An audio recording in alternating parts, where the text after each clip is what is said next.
Kayo, ano ulam nyo? Mahirap din kami. Asin sa inyo. Asin. Para umalat lang. Para umalat, para may lasa lang. Mayaman na kayo doon. Kaya na po, asin na, kaya mapapagay. Mayaman na kayo. Kami Paano ba mayaman? Asin na nga lang, nagdidildil ng asin. maalat. Para umalat, tubig, asin. Mapaalat may asin. Oo. Kami luha lang. Ang luha. Iisipin mo muna yung kahirapan. Pagtulo ng luha. Sabi, Paano kung di kayo maiyak? pagiging naiyak. Oo. Siyempre, yung nanay mo iyakin. Bakit? Buhay natin, ano? Siya nakakaramdam eh.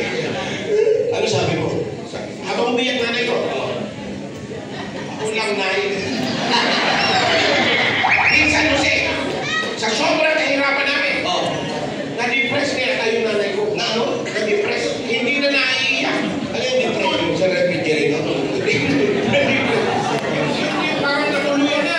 Ay, tuluyan. Hindi na maiyak. Hindi na maiyak. Nakatulala na lang na ganun. Oh, tinanong mo ba? Ay, kalahin na tayo. Ano sabi nanay mo? Umiyak ka na. Hindi ako maiyak.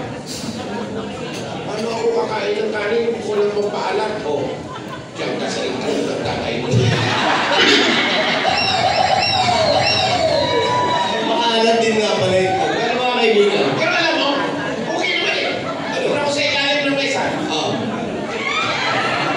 Sabi sa akin ng tatay ko, anak, huwag yan. Huwag yung ulo sa nanay